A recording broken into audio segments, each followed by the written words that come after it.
Hello and welcome to the series which journeys across Britain to meet inspirational people with extraordinary stories to tell. Coming up later. We meet the incredible couple turning around the lives of troubled teens by inviting them to share their home. Everyone, they also have a good side. And if you can just find that good side, it's amazing. And we're there to see a sister complete an emotional tribute to the memory of her twin when she walks down the aisle. With 57 items on this list, Nicole didn't have the opportunity to go through them. I said, I'm going to do all of that. All that to come. But we start tonight with the story of a remarkable bond. When Kelly Attwater had a relapse of a rare cancer at just 3 years old, her mum Jolie and partner Tom set about fundraising to try and treat her. A year into that campaign, and Tom had his own devastating news. But as mum Jolie's been telling me, even that wasn't enough to stop him from helping his stepdaughter Kelly.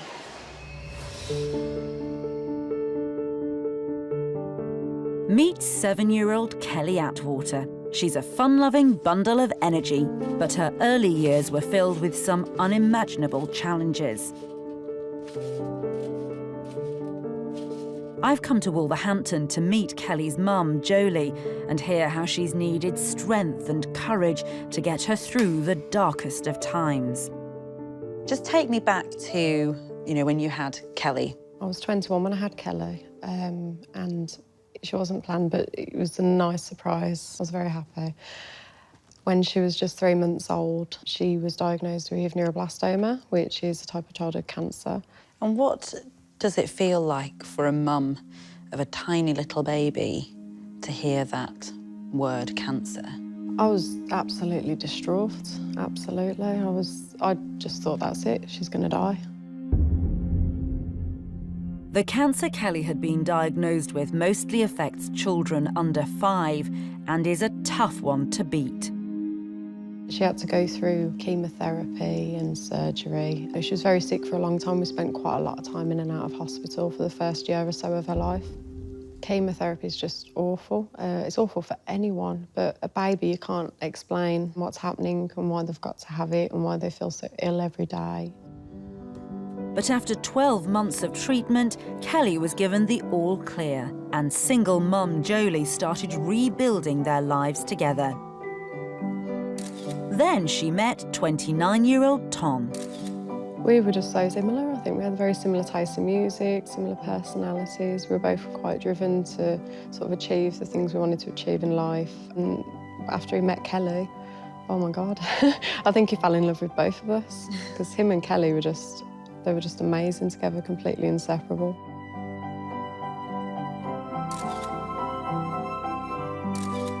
Everything you must have felt was coming together, and at last the dark days were behind you. Mm-hmm. It did feel like things were just disappearing, but it didn't. Things progressed, and Kelly had a relapse at 3. Oh, it was just, I just broke down. I went into a bit of a bad place, and yeah, I became very down and depressed. But Tom was really patient. He just wanted to support me. Relapses are common with this kind of cancer, and while some countries have developed advanced treatments for when it returns, these aren't widely available in the UK. All doctors here could do for Kelly was to remove 3 new tumours. Again, she defied the odds and the illness was under control. But with the ongoing worry the cancer could return at any time, Jolie and Tom started a fundraising campaign should Kelly ever need specialist treatment abroad. Was Tom quite a creative person? Did he have ideas and he did. He was very energy for that sort of thing? He was very business-minded, and he took over the appeal himself, really, because in his eyes, the money wasn't coming in fast enough. The couple threw their full weight behind the fundraising. We need to raise £500,000. We've so far raised £190,000. Even appearing on national television to raise awareness. Hi there. You look very beautiful today. Tom started to take over. He just went much bigger than we could do. Tom just had the gift. He knew what he was doing. I knew if he set a target that he would reach it. And he was organising sponsored football matches. If Tom asked you to help, you didn't say no. From then on, the money just started pouring in. But 12 months into the campaign and still £360,000 short of their target, the family received some terrible news. Tom had a seizure and he was rushed into hospital and they discovered he had quite a large brain tumour. We didn't really know how long he had, but the average was sort of 8 years. I just couldn't believe what was happening again. It was quite frightening to think we were faced with such a short future, but Kelly's a very empathetic child and she'd say, I had naughty lumps in my tummy and you've got a naughty lump in your head and I'm going to kiss it and make it better. Oh. With such a short time left together, the couple decided to make every minute count, and Tom wasted no time making his intentions known. We were all out having a meal and he had some music played and then there was a rose and he read a poem to me and got down on one knee and proposed to me in front of my mum and Kelly, which was amazing that they were there to see it. Tom got Kelly a ring as well, which was just so sweet. Kelly immediately threw her hands up in the air and said, "Yay, that means you're going to be my daddy forever." And that was the first time she called him Dad. I just couldn't believe I was getting married to my best friend and the man I was just so madly in love with. Just felt so lucky. Oh, felt like a princess. He sounds amazing. And it wasn't just Jolie who'd be a princess on the big day. I said, I'm not going to get to walk Kelly down the aisle when she gets married. I'd like to do it at our wedding. That was amazing. And to make the family complete, 13 months later, a little brother arrived for Kelly. Tom started to become ill just before Fletcher was born. I mean, we were very lucky that Tom got to be there for the birth. It was a huge thing for him. Sadly, Tom's condition continued to deteriorate, and in August last year, they decided to stop his hospital treatment. We wanted to be together as a family again, so we brought Tom home, which was the right thing to do, and I have no regrets because we got to spend a lot of time together. Even when he didn't have the energy to open his eyes, he found the energy to put his arm around his children when they lay on the bed with him. And that was amazing to see. On the 29th of September, at just 32 years old, Tom lost his battle. Kelly came into the room. I said, Daddy's gone now, he's gone to heaven. And she got onto the bed with him and had a cuddle. And she got the biggest teddy bear she could find and put it in his arm. Bless her. It was very emotional. The appeal for Kelly did reach its target of £500,000 before Tom's death, largely thanks to his tireless work. If Kelly's cancer returns, she'll be able to receive the best possible treatment. If not, the family plan to donate the money to neuroblastoma research. Daddy used to always kick the ball over the fence. He did. It was rubbish, wasn't it? I just kept kicking the ball into the flowers. And before he passed away, Tom recorded a special video message for the little girl he called his own. Darling Kelly, I'm so sorry I will not get to see you grow up as I so want to. Please give Mummy a hug when she's feeling sad. Thank you for being you, Kelly. Thank you for paying me the biggest compliment of my life by calling me Daddy. Having you as my daughter is the biggest honour of my life. Tom was an amazing man, and I feel so lucky that, you know, he chose to spend the rest of his life with me. Just wish I could spend the rest of mine with him.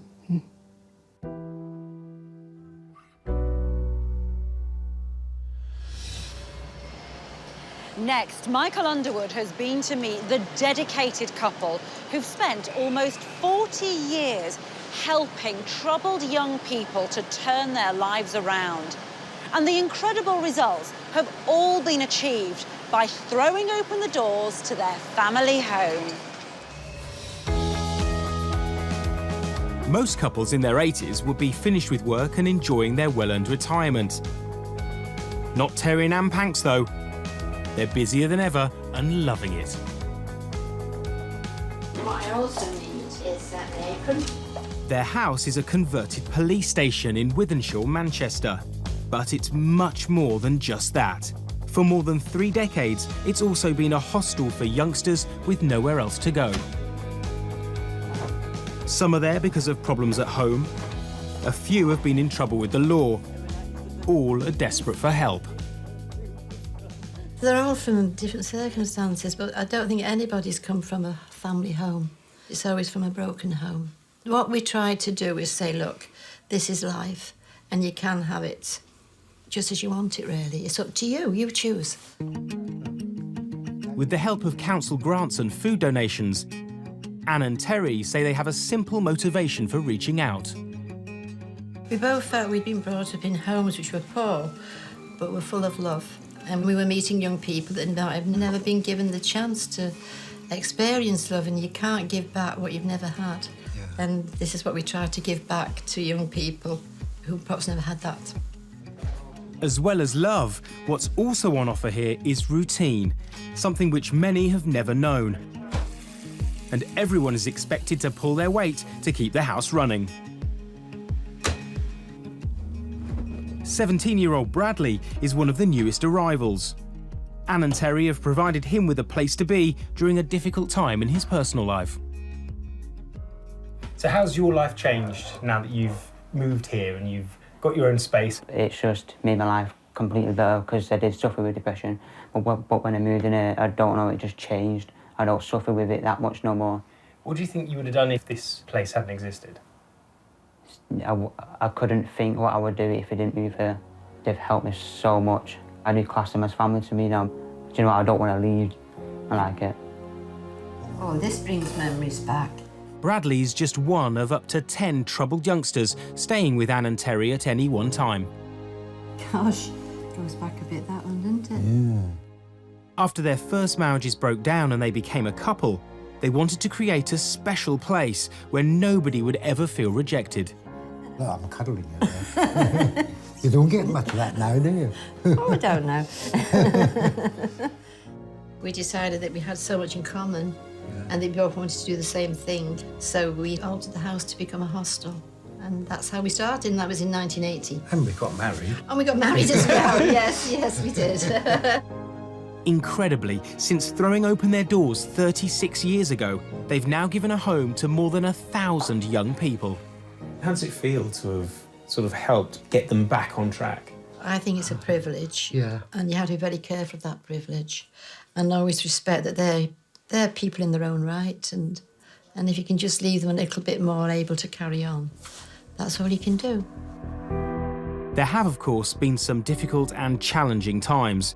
Terry was attacked by one teenager with a baseball bat, and Anne has had precious jewellery stolen. But they've never considered giving up. Yes, I lost a wedding ring, yes. And that was sad. But he's replaced it. You didn't change your mind, did you? No. You have to realise the young people that we have had very chaotic lives. There's nothing to forgive in a sense because they're reacting to what's happened to them. Everyone, no matter what they've been up to, they also have a good side. And if you can just find that good side, it's amazing, really. Debbie Hunter is one of the couple's many success stories. She came to live with them when she was 17 after a family breakdown. Now she's 51, still in regular contact and still thankful for the help they gave her. You've had to say when you first arrived, you were probably at a crossroads in your life. When coming here did what for you? Sorted me out. And I probably ended up being a drunk or on drugs or anything. But I'm just glad now that Anne and Terry was there for me. They let you into their home, open the house to you, feed you, make sure you've got a roof over your head. They were always there. They were like another mum and dad. I love them to pieces.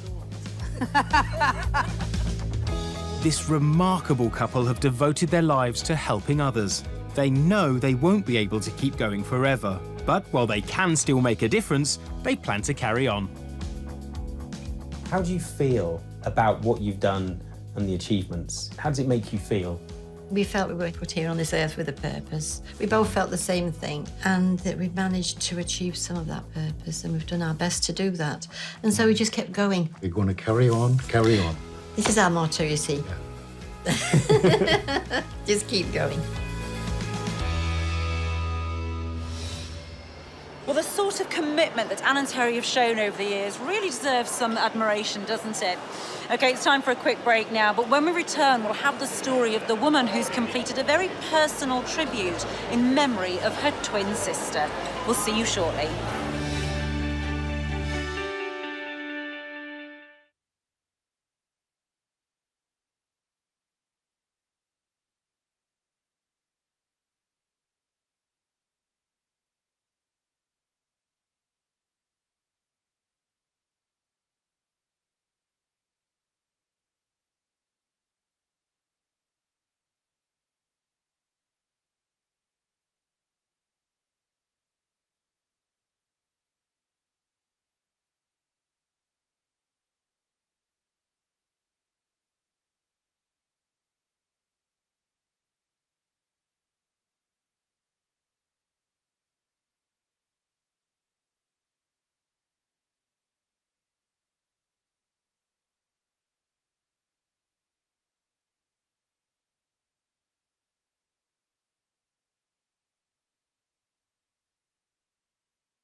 Welcome back to Real Stories. When Melissa Tennant lost her twin sister to cystic fibrosis 3 years ago, she was, of course, devastated. But the night before Nicole's funeral, Melissa found a very special list on her sister's laptop, which has now led her to the biggest day of her life.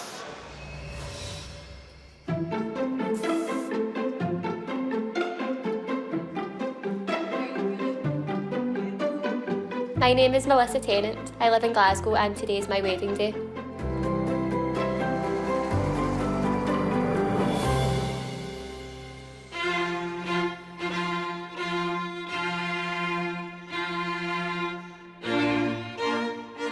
I'm really excited. I hope it's going to be an amazing day, but there's just one person that's missing, and that's my twin sister, Nicole.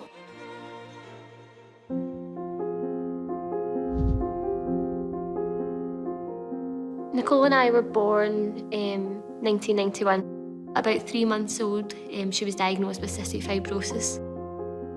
Cystic fibrosis is a genetic inherited disease. It's life-threatening. Nicole and I were quite mischievous when we were younger. I remember my mum and dad telling me one story. Nicole, being the boss, would push me up against the cot and stand on my head. And then she would go over, and then she would pull me over with her. And my dad just couldn't get over it. He said, the two of you, he said, just could barely talk, but somehow you had this way of communicating to get yourselves out of the playpen. Why were we always matching? Did you get a discount for buying the same thing? Buy one, get one free. As Melissa and Nicole grew up, they continued to share the sort of special bond that only twins can. But in their teenage years, her sister's cystic fibrosis started to affect what the girls could do together. As she got older, it really did have an impact. She used to get very upset, very frustrated. why can't I go to the cinema? Why can't I go out with my friends when I want? Because she couldn't because she had to be in hospital. For her 18th, we had a fancy dress party. That was Nicole's idea. She was so excited. At that time, if you looked at Nicole, probably wouldn't have thought she was 18. You would have thought she was about 14, 15, but you wouldn't have really thought she was really ill. So it's a nice, fond memory that we've got, and that's actually one of the photos that sets pride in place in my mum and dad's living room. It's because she's just in the moment and she's just really enjoying herself. With Nicole's health growing steadily worse, in 2013 she underwent a lung transplant assessment in the hope of combating her cystic fibrosis. But to the family's horror, she was deemed too sick for the operation. She did try and remain positive, but I think she knew that she wasn't going to get any better after that. But it was like unspoken words, we never really said it, we just got on with it. Following the setback, Nicole became very poorly, and when she was admitted to hospital, Melissa rushed to be by her bedside. She was just a bit lifeless, and then I said, "I love you," and her body actually flinched, and quite a few people around the bed had seen it and couldn't believe it. They went, "That's the first time she's moved." And then that's when I realised I didn't want to see Nicole pass away. I just didn't think it was the way we were meant to finish things. So I took the decision to go home. Nicole was just 21 when she lost her battle against cystic fibrosis. A few days later, and on the eve of her sister's funeral, Melissa opened Nicole's laptop and discovered a secret list. A list of all the things her twin had hoped to experience in life. There was 57 items on this list. And I would read through them. Some of them made me laugh. Some of them made me cry because Nicole didn't have the opportunity to go through them. And I said to my dad, I said, "I'm going to do all of that." And he went, "You think?" He said, "You'll never do that." Melissa, though, was determined to pay tribute to the memory of her sister by doing all the things she didn't have the chance to do. I've danced in the rain, been to a pottery class, I have had a tattoo, recorded a song in a studio, I have done archery, rode a camel, climbed the stairs in the Eiffel Tower, skydiving, been to Nudist Beach. Melissa has ticked off 56 of the 57 wishes on the list. Now there's only one thing left to do: get married. And today she says "I do" to her fiancé of 5 years, Martin, who is also a friend to Nicole. Melissa, I give you this ring as a symbol of our marriage. And it's a symbol of my love and respect for you. Martin, you may kiss your bride.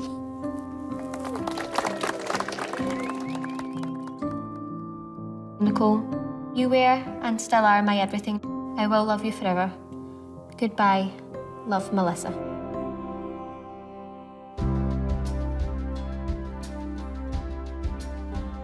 It's been an amazing day. Can't quite believe I'm Mrs. Cannon. It's the end of one chapter and it's the beginning of another. Because we're going to have a baby. Is that? Mm-hmm.